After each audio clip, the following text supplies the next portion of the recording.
ಆತ್ಮೀಯ ವಿದ್ಯಾರ್ಥಿಗಳೇ, Kannada class room ಚಾನಲ್ಗೆ ಸ್ವಾಗತ.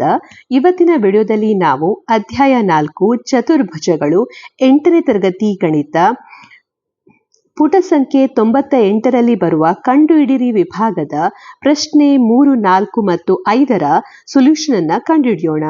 ಕ್ವಶನ್ ನಂಬರ್ 3, 0 ಕೇಂದ್ರ O ಕೇಂದ್ರವನ್ನ ಹೊಂದಿರುವ ವೃತ್ತವನ್ನ ಪರಿಗಣಿಸಿ. PL ಮತ್ತು AM ರೇಖೆಯ ಭಾಗಗಳು ವೃತ್ತದ 2 ಲಂಬ ವ್ಯಾಸಗಳಾಗಿವೆ. APML ಆಕೃತಿ ಯಾವುದು? ಇದನ್ನು ಕಂಡುಹಿಡಿಯಲು ಕಾರಣ ಮತ್ತು ಅಥವಾ ಪ್ರಯೋಗವೇನು ಅಂತ ಇಲ್ಲಿ ಹೇಳಿದ್ದಾರೆ. ಸೊ ಮೊದಲಿಗೆ ಈ ಕ್ವಶನ್ ಅನ್ನ ಆಧರಿಸಿಕೊಂಡು ನಾವು ಇಲ್ಲಿ ಚಿತ್ರವನ್ನ ರಚಿಸಬೇಕು. ಸೊ ಇಲ್ಲಿ ಹೇಳಿರುವಂತದ್ದು ಏನು? O ಕೇಂದ್ರವನ್ನ ಹೊಂದಿರುವಂತ ವೃತ್ತವನ್ನ ರಚಿಸಬೇಕು ಅಂತ ಹೇಳಿದ್ದಾರೆ. ಹಾಗಾಗಿ ನಾವು ಮೊದಲಿಗೆ ಒಂದು ವೃತ್ತವನ್ನ ರಚಿಸುವ. ವೃತ್ತವನ್ನ ರಚಿಸಿದ ನಂತರ ಈ ವೃತ್ತದ ಕೇಂದ್ರ ಏನಿದೆ ಇದನ್ನ O ಅಂತ ಹೆಸರಿಸಬೇಕು. ಹಾಗೆ ಇಲ್ಲಿ ಹೇಳಿದ್ದಾರೆ PL ಮತ್ತು AM ರೇಖೆಯ ಭಾಗಗಳು ವೃತ್ತದ ಲಂಬ ವ್ಯಾಸಗಳಾಗಿವೆ ಅಂತ ಹೇಳಿ. ಸೊ ಇಲ್ಲಿ ಇದು ವೃತ್ತ ಆದ್ರೆ ಇಲ್ಲಿ ಒಂದು ಗೆರೆಯನ್ನ ಎಳಿತಾ ಇದ್ದೇನೆ. ಇದು ವೃತ್ತದ ವ್ಯಾಸ AM ಅಂತ ಹೇಳಿ. ಹಾಗೆ ನೆಕ್ಸ್ಟ್ PL, ಇದಕ್ಕೆ ಲಂಬವಾಗಿ PL ಅನ್ನ ಎಳಿಬೇಕು. ಸೊ ಇದನ್ನ ನೀವು ಕೈವಾರದ ಮೂಲಕ ಕೂಡ ಎಳಿಬಹುದು. ಕೈವಾರದ ಮೂಲಕ ಎಳೆಯುವುದಾದ್ರೆ ನೀವು A ಬಿಂದುವಿನಲ್ಲಿ ಕೈವಾರವನ್ನ ಇಟ್ಟು ಅರ್ಧಕ್ಕಿಂತ ಹೆಚ್ಚಿನ ಅಳತೆಯನ್ನು ತೆಗೆದುಕೊಂಡು ಇಲ್ಲಿ ಒಂದು ಆರ್ಕ್ ಅನ್ನು ಎಳಿಬೇಕು. ಹಾಗೆ ಇಲ್ಲಿ ಒಂದು ಆರ್ಕ್ ಅನ್ನು ಎಳಿಬೇಕು. ನಂತರ M ಬಿಂದುವಿನಲ್ಲಿ ಕೈವಾರವನ್ನ ಇಟ್ಟು ಅರ್ಧಕ್ಕಿಂತ ಹೆಚ್ಚಿನ ಅಳತೆಯನ್ನು ತೆಗೆದುಕೊಂಡು ಇಲ್ಲಿ ಒಂದು ಆರ್ಕ್ ಅನ್ನು ಎಳಿಬೇಕು. ಹಾಗೆ ಇಲ್ಲಿ ಒಂದು ಆರ್ಕ್ ಅನ್ನು ಎಳಿಬೇಕು. ನಂತರ ಅದನ್ನ ಜೋಡಿಸಿದಾಗ ನಿಮ್ಗೆ ಇಲ್ಲಿ PL ಎನ್ನುವಂತಹ ವ್ಯಾಸ ಸಿಗ್ತದೆ. ಸೊ ಇದನ್ನ ನಾವು P ಅಂತ ಗುರುತಿಸುವ ಈ ಬಿಂದುವನ್ನ. ಹಾಗೆ ಈ ಬಿಂದುವನ್ನ ನಾವು L ಅಂತ ಗುರುತಿಸುವ. ಸೊ ಈಗ ನೀವಿಲ್ಲಿ ಕಾಣಬಹುದು ನಮ್ಗೆ ಇಲ್ಲಿ AM ಮತ್ತೆ PL 2 ವ್ಯಾಸಗಳು ಸಿಕ್ಕಿದೆ. ಈ ವೃತ್ತದ 2 ವ್ಯಾಸಗಳು AM ಮತ್ತೆ PM ಗಳು. ನೆಕ್ಸ್ಟ್ ನಾವಿಲ್ಲಿ ಕಂಡುಹಿಡಿಬೇಕಾಗಿರುವಂತದ್ದು ಏನಂದ್ರೆ ಇಲ್ಲಿ ಈಗ ಫಾರ್ಮ್ ಆಗುವಂತಹ ಆಕೃತಿ ಯಾವ ರೀತಿಯ ಆಕೃತಿ ಅಂತ ನಾವು ಕಂಡುಹಿಡಬೇಕು. ಅಂದ್ರೆ ಈಗ ನಾನು A ಮತ್ತೆ P ಅನ್ನ ಜೋಡಿಸ್ತೇನೆ. ಹಾಗೆ P ಮತ್ತೆ M ಅನ್ನ ಜೋಡಿಸ್ತೇನೆ. M ಮತ್ತೆ L ಅನ್ನ ಜೋಡಿಸ್ತೇನೆ. ಅದೇ ರೀತಿ A ಮತ್ತೆ L ಅನ್ನ ಜೋಡಿಸ್ತೇನೆ. ಸೊ ಇದನ್ನ ಜೋಡಿಸಿದಾಗ ಇಲ್ಲಿ ಒಂದು ಆಕೃತಿ ಸಿಕ್ಕಿದೆ. ಈ ಸಿಕ್ಕಿರುವಂತ ಆಕೃತಿ ಯಾವ ರೀತಿಯ ಆಕೃತಿ ಅಂತ ನಾವಿಲ್ಲಿ ಕಂಡುಹಿಡಿಬೇಕು. ಸೊ ಇದನ್ನ ಕಂಡುಹಿಡಿಯಲಿಕ್ಕೋಸ್ಕರ ಮೊದಲಿಗೆ ನಾವಿಲ್ಲಿ ಬರೀತಾ ಹೋಗುವ. ಸೊ ನಮ್ಗೆ ಕೊಟ್ಟಿರುವಂತದ್ದು ಏನು ಅದನ್ನ ಬರೀತಾ ಇದ್ದೇನೆ. ಸೊ ನಮ್ಗಿಲ್ಲಿ ಕೊಟ್ಟಿದ್ದಾರೆ O ಎನ್ನುವಂಥದ್ದು ವೃತ್ತ ಕೇಂದ್ರ ಅಂತ ಕೊಟ್ಟಿದ್ದಾರೆ. ಸೊ ಅದರ ಪ್ರಕಾರ ನಾವೇನ್ ಮಾಡಿದ್ದೇವೆ, ಒಂದು ವೃತ್ತವನ್ನ ರಚಿಸಿದ್ದೇವೆ. ಸೊ ನೀವು ವೃತ್ತವನ್ನ ರಚಿಸುವಾಗ ಯಾವುದೇ ತ್ರಿಜ್ಯವನ್ನ ತೆಗೆದುಕೊಳ್ಬಹುದು. ನಂತರ ಇಲ್ಲಿ AM ಮತ್ತೆ PL, AM ಅಂತ ಹೇಳಿದ್ರೆ ವೃತ್ತದ ವ್ಯಾಸ, ಹಾಗೆ PL ಅಂತ ಹೇಳಿದ್ರೆ ಕೂಡ ವೃತ್ತದ ವ್ಯಾಸ. ಸೊ ನಾವಿಲ್ಲಿ ಹೇಳ್ಬೋದು AM = PL ಆಗಿದೆ. ಯಾಕೆ?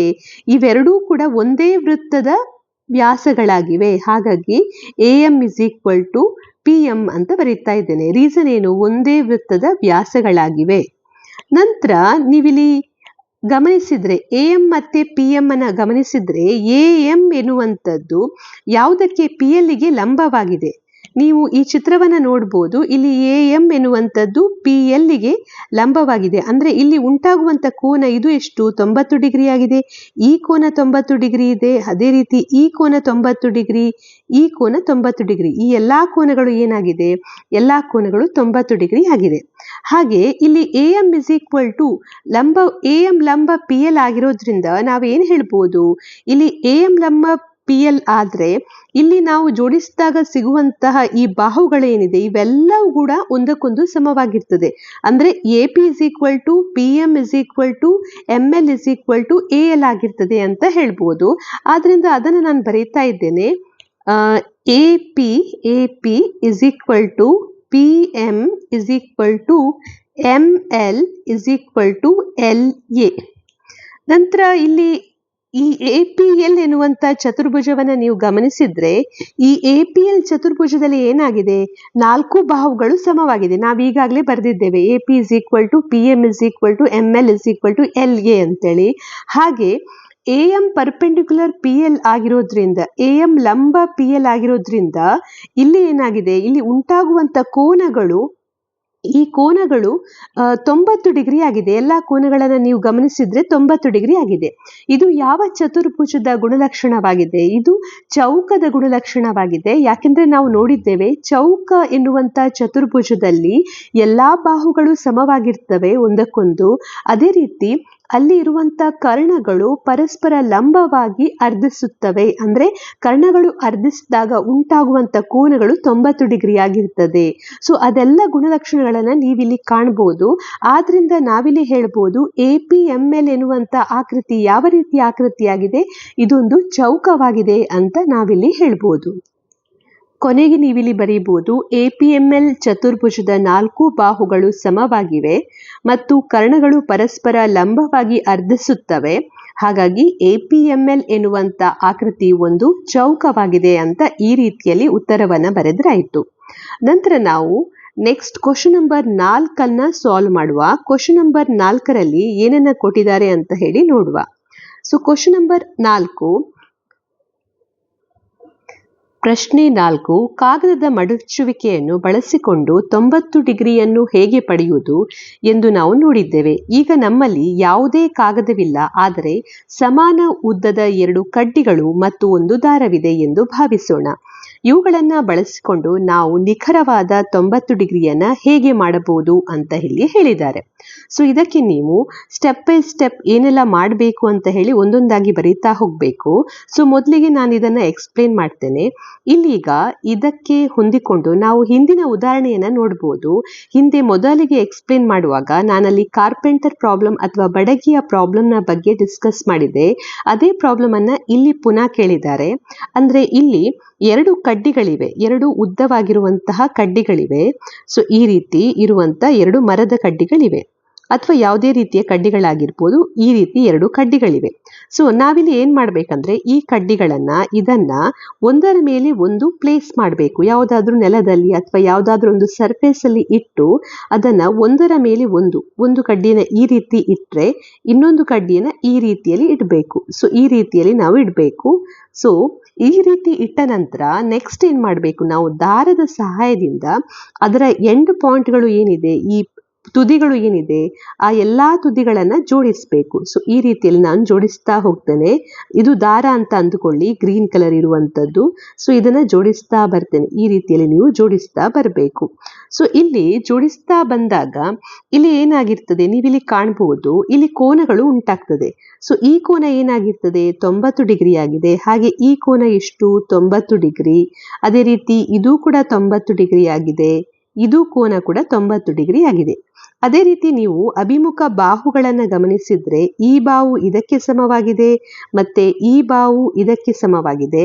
ಮತ್ತೆ ಇಲ್ಲಿ ಇರುವಂತ ಬ್ಲೂ ಲೈನ್ಸ್ಗಳು, ಇದನ್ನ ನಾವು ಏನು ಹೇಳ್ತೇವೆ, ಕರ್ಣಗಳು ಅಂತ ಹೇಳ್ತೇವೆ.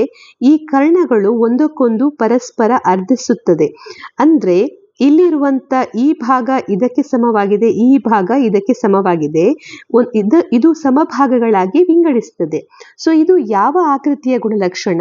ಇದು ಚತುರ್ಭುಜದಲ್ಲಿ ಇರುವಂತ ಆಯತದ ಗುಣಲಕ್ಷಣವಾಗಿದೆ. ಆದ್ರಿಂದ ಇಲ್ಲಿ 4 ಕೋನಗಳು 90 ಡಿಗ್ರಿ ಇದೆ, ಮತ್ತೆ ಅಭಿಮುಖ ಬಾಹುಗಳು ಸಮವಾಗಿದೆ. ಅದೇ ರೀತಿ ಕರ್ಣಗಳು ಪರಸ್ಪರ ಅರ್ಧಿಸುವುದ್ರಿಂದ ಇದೊಂದು ಯಾವ ರೀತಿಯ ಆಕೃತಿಯಾಗಿದೆ, ಇದೊಂದು ಚತುರ್ಭುಜವಾಗಿದೆ ಅಂತ ನಾವಿಲ್ಲಿ ಹೇಳ್ಬೋದು. ಹಾಗೆ ಈ ಕ್ವಶನ್ನ ಉತ್ತರವನ್ನು ನೀವು ಈ ರೀತಿಯಲ್ಲಿ ಒಂದೊಂದೇ ಹಂತವಾಗಿ ಬರಿಬಹುದು. ಸೊ ಮೊದಲಿಗೆ ಏನ್ ಮಾಡಬೇಕು, ಸಮಾನ ಉದ್ದದ 2 ಕಡ್ಡಿಗಳನ್ನ ನೀವು ತೆಗೆದುಕೊಳ್ಬೇಕು, ಕರ್ಣಗಳಾಗಿ ತೆಗೆದುಕೊಳ್ಬೇಕು. ಈಗ ನಾನು ಇಲ್ಲಿ ಮೇಲೆ ಚಿತ್ರದಲ್ಲಿ ತೆಗೆದುಕೊಂಡಿದ್ದೆ ಈ ಬ್ಲೂ ಲೈನ್ಸ್ ಅನ್ನ ಒಂದರ ಮೇಲೆ ಒಂದಾಗಿ ನೀವು ಪ್ಲೇಸ್ ಮಾಡಬೇಕು. ಆಗ ಅದು ಕರ್ಣ ಆಗ್ತದೆ. ನಂತರ ಏನ್ ಮಾಡಬೇಕು, ಆ ಕಡ್ಡಿಗಳನ್ನ ಒಂದನ್ನೊಂದು ಪರಸ್ಪರ ಅರ್ಧಿಸುವಂತೆ ಒಂದು ಮೇಲ್ಮೈ ಮೇಲೆ ಇಡಬೇಕು. ಕಡ್ಡಿಗಳ ತುದಿಗೆ ದಾರವನ್ನು ಕಟ್ಟಿ ಚತುರ್ಭುಜವನ್ನ ರಚಿಸಬೇಕು. ಸೊ ಈ ರೀತಿಯಲ್ಲಿ ಚತುರ್ಭುಜವನ್ನ, ಇದನ್ನ ದಾರವನ್ನ ಕಟ್ತಾ ನೀವು ಒಂದು ಚತುರ್ಭುಜವನ್ನ ರಚಿಸಬೇಕು. ಆ ರೀತಿ ಚತುರ್ಭುಜವನ್ನ ರಚಿಸಿದಾಗ ಈಗ ನೀವು ಗಮನಿಸಬಹುದು, ಚತುರ್ಭುಜದ ಕರ್ಣಗಳು ಪರಸ್ಪರ ಸಮವಾಗಿದ್ದು ಒಂದನ್ನೊಂದು ಅರ್ಧಿಸುತ್ತವೆ. ಹಾಗೆ ಇದು ಆಯತದ ಗುಣಲಕ್ಷಣವಾಗಿದೆ. ಆದ್ದರಿಂದ 4 ಕೋನಗಳು 90 ಡಿಗ್ರಿ ಇರುವ ಈ ಚತುರ್ಭುಜವು ಆಯತವಾಗಿದೆ. ಸೊ ನಿಮ್ಗಿಲ್ಲಿ 4 ಕೋನಗಳು 90 ಡಿಗ್ರಿ ಇರುವಂತಹ ಚತುರ್ಭುಜ ಸಿಗ್ತದೆ. ಹಾಗೆ ಇದು ಏನಾಗಿದೆ, ಆಯತವಾಗಿದೆ ಅಂತ ನೀವಿಲ್ಲಿ ಹೇಳ್ಬೋದು. ನೆಕ್ಸ್ಟ್ ನಾವು ಮುಂದೆ ಇರುವಂತಹ ಕ್ವಶನ್ ನಂಬರ್ 5 ಸಾಲ್ವ್ ಮಾಡುವ. ಕ್ವಶನ್ ನಂಬರ್ 5, ಆಯತದ ಗುಣಲಕ್ಷಣಗಳಲ್ಲಿ ಅದರ ಅಭಿಮುಖ ಬಾಹುಗಳು ಸಮಾಂತರವಾಗಿರುತ್ತವೆ ಎಂದು ನಾವು ನೋಡಿದ್ದೇವೆ. ಇದನ್ನು ಆಯತದ ವ್ಯಾಖ್ಯಾನವಾಗಿ ಆಯ್ಕೆ ಮಾಡಬಹುದೇ? ಬೇರೆ ರೀತಿಯಲ್ಲಿ ಹೇಳುವುದಾದರೆ ಅಭಿಮುಖ ಬಾಹುಗಳನ್ನು ಹೊಂದಿರುವ ಪ್ರತಿಯೊಂದು ಚತುರ್ಭುಜವು ಸಮಾಂತರ ಮತ್ತು ಸಮಾನವಾಗಿದೆಯೇ ಅಂತ ಇಲ್ಲಿ ಕೇಳಿದ್ದಾರೆ.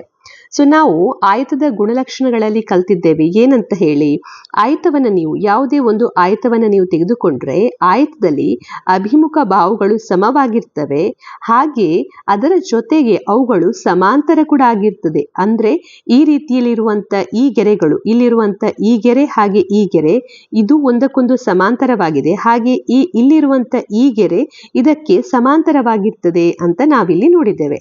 ಸೊ ಇಲ್ಲಿ ಕೇಳಿದ್ದಾರೆ, ಒಂದು ವೇಳೆ ಯಾವುದಾದ್ರೂ ನಮಗೆ ಕೊಟ್ಟಿರುವಂತಹ ಚತುರ್ಭುಜದಲ್ಲಿ ಅಭಿಮುಖ ಬಾಹುಗಳು ಸಮಾಂತರವಾಗಿದ್ರೆ ಅದನ್ನು ನಾವು ನೇರವಾಗಿ ಆಯತ ಅಂತ ಹೇಳಲಿಕ್ಕೆ ಸಾಧ್ಯ ಇದೆಯಾ? ಅದು ಆಯತದ ಡೆಫಿನೇಷನ್ ಅಥವಾ ವ್ಯಾಖ್ಯಾನ ಆಗ್ತದಾ ಅಂತ ಕೇಳಿದ್ದಾರೆ.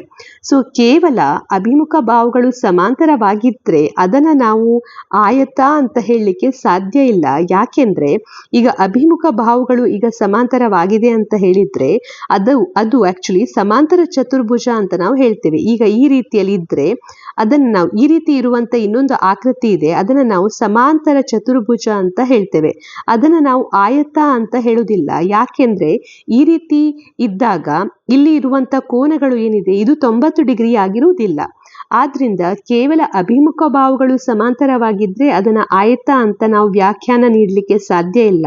ಆಯತ ಆಗ್ಬೇಕಾದ್ರೆ ಅದರಲ್ಲಿ ಇರುವಂತ ಅಭಿಮುಖ ಬಾಹುಗಳು ಸಮಾಂತರವಾಗಿರ್ಬೇಕು, ಅದರ ಜೊತೆಗೆ ಅಲ್ಲಿ ಉಂಟಾಗಿರುವಂತ ಕೋನಗಳು ಏನಿದೆ ಆ ಕೋನಗಳು 90 ಡಿಗ್ರಿ ಆಗಿರ್ಬೇಕು.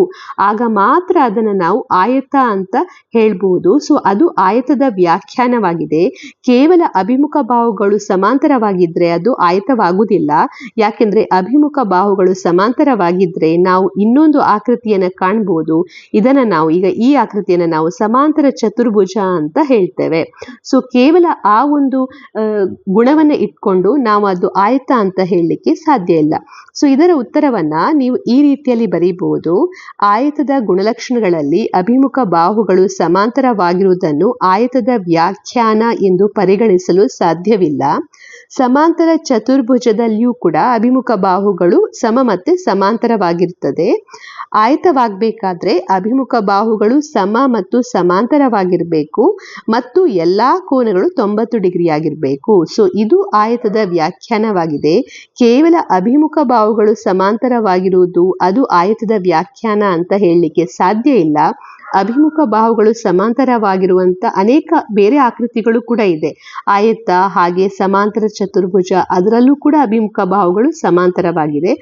ಆದ್ರಿಂದ ನಾವು ಅದು ಅದರ ವ್ಯಾಖ್ಯಾನ ಅಂತ ಪರಿಗಣಿಸಲಿಕ್ಕೆ ಸಾಧ್ಯ ಇಲ್ಲ ಅಂತ ಇಲ್ಲಿ ಹೇಳ್ಬೋದು.